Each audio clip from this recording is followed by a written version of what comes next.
of Cougar Culinary Club in quarantine. Today we are going to be making homemade fruit roll-ups. I did this recipe last night for the first time and I was going to do it with you guys. I recorded it, I had it all ready to go. It was really awesome. I changed two things about the recipe and the result was not how it should have came out. So if we think about a fruit roll-up, it's supposed to be very leathery, right? Like stretchy and chewy, and it came out like bark, like very crunchy and hard, and it was not how it was supposed to be. So it's okay. That's the whole thing about cooking, right? You get to try, and if it doesn't work out, you try again. And I'm going to stick to the recipe today. I'm going to tell you what not to do, and then just as little tips, right? This way you guys don't make the same mistakes that I did. I also am in selfie mode because I don't have my camera crew today, which is totally fine. I think this is going to be super fun. I did the same thing last night, and it was actually pretty cool. So you guys are actually going to get 2 snacks today in one episode. Aren't you so happy? We do that for you because we love you, right? And they're both healthy snacks, which I'm super excited about. The other reason why I picked this recipe is because it only contains 3 ingredients. I'm so excited.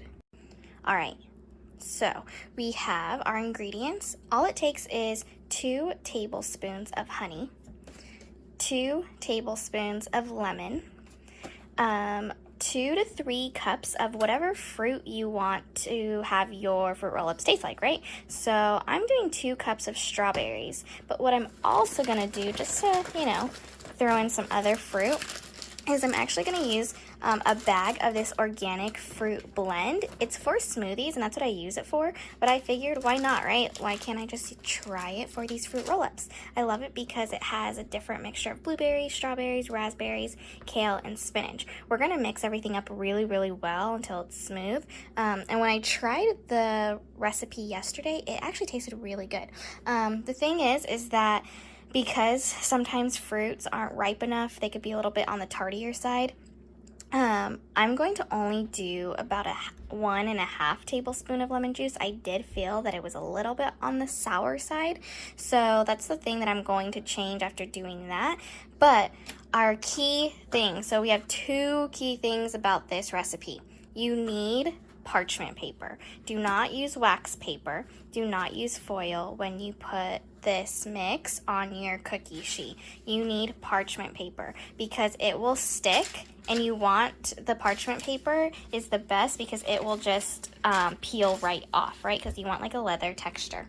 The other thing that you need to make sure is what's going to help you get that leather texture is cooking it in the oven, and you want it at your lowest degree possible. Some ovens go as low as 140.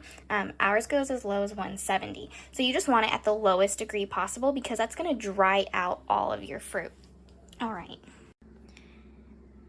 right, so first I'm going to put in my fruit. I'm going to do this with one hand as I am also my own camera crew.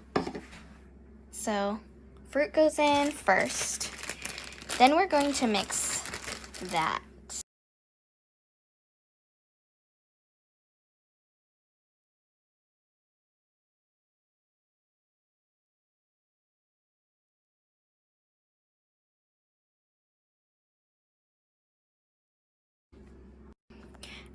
Okay, so I cut open the bag, I put the fruit in there, so we are going to blend this.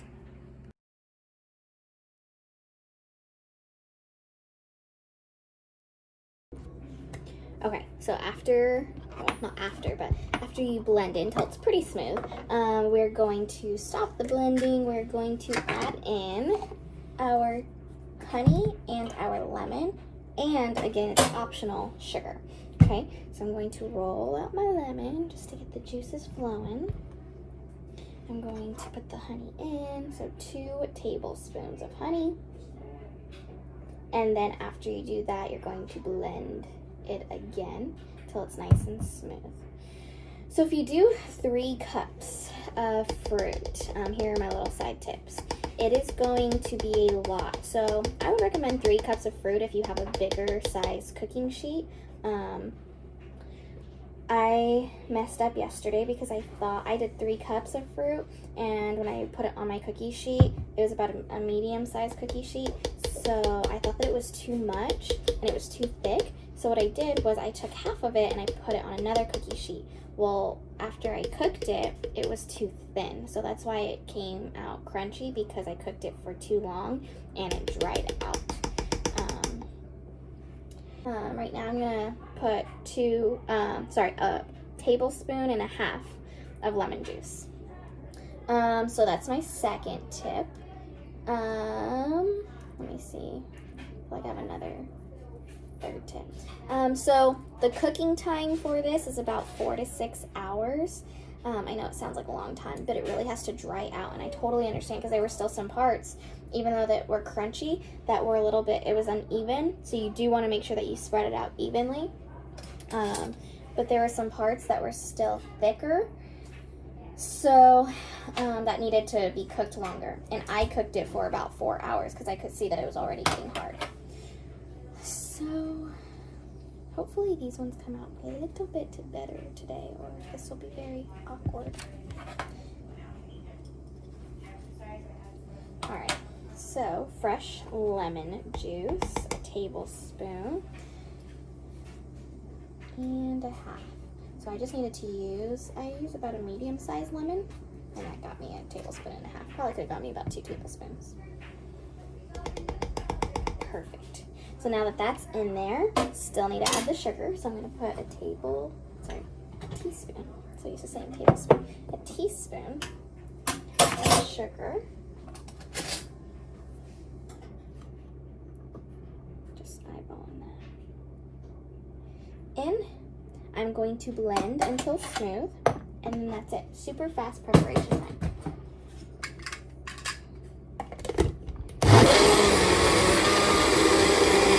Okay, so I want to show you the consistency. Pretty smooth, a little creamy, not too liquidy. All right, so other thing is that this smells really, really, really good. Just a little side note. So now what you're gonna do is you're just going to spread that. Spread it on the cookie sheet. Just going to pull this side a little bit. Okay. So what I also learned as a little side note yesterday is what I'm gonna do first is spread, and then if I see, you don't want any bubbles, any thin spots, you want it to be pretty even. So I just took a spatula, and I'm just gonna spread it, and then with my extra, just a little bit of extra, if I do see any parts that are a little bit more thin than others, then I'll just simply put it over those parts. So right now I'm just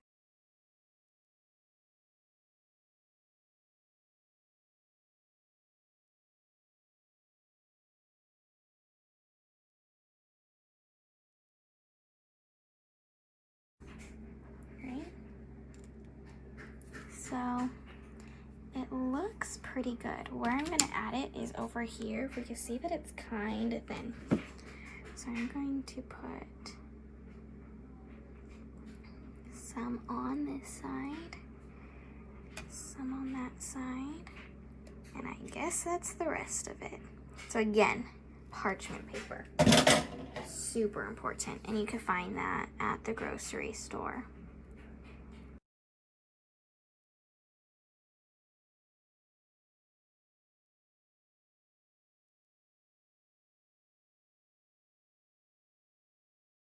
So now I'm going to simply put this in the oven at 170. I'll set my timer.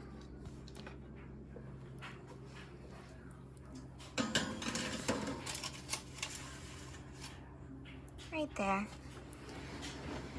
I'm gonna do 5 hours.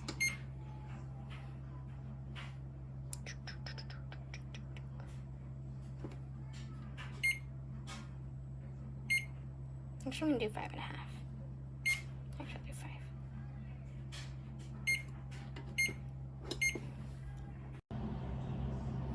Hey guys, okay, so It's been more than the 5-hour timer that we originally set it for. So another tip is that I end up having to add about 2.5 hours to that 5 hours. It was really because of the middle, and the directions for this recipe even said that the middle might take long to get dried out all the way. The edges are going to dry out first. It might take a little bit longer for the middle. Unfortunately, that's what happened. But so I'm just going to recommend that you guys do this for about 7 hours if you're doing the same measurements of the recipe that I did. So I'm going to show you what this looked like. There is like a leather pole to it. The parchment paper made a huge difference. Right, so as you guys can see, it's completely dried out. It's not sticky, so if I touch it, it's not sticky at all. Yes, there's a portion missing because it was so yummy. People already started eating it at my house. This time it's not crunchy, it's like leather, right? So you kind of have to pull it like a fruit roll-up. See how I was just able to pull it there? And like I said, the parchment paper makes it super easy just to pull off. Compared to the wax paper, it was not like that, right? So now what I'm gonna do is I'm gonna cut these into strips, okay? Just like a fruit roll-up, right? I'm gonna use the same parchment paper and then just roll them and then put them in a Ziploc bag, squeeze all the air out of it, and then you can store them for about up to a week, what I read. So I think that these ones are gonna go very quickly, but I'll show you how I'm gonna cut them and store them, and then we're finished. And they taste really, really good.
Hi CMS, it's Miss Conrado here. I'm with my best friend. A couple of my students may know who this is. She's been in my class a couple of times. Kimberly McKinney. She whipped up some really yummy protein balls. They're no bake, so I thought that this would be a really good video to show for our Culinary Club episode. Alright, so let's get started. Hi guys, I'm Kimberly. I'm going to show you how to make some protein balls. And these ones, I use some protein powder. If you have protein powder at home, you can use it, but you don't have to. That's completely optional.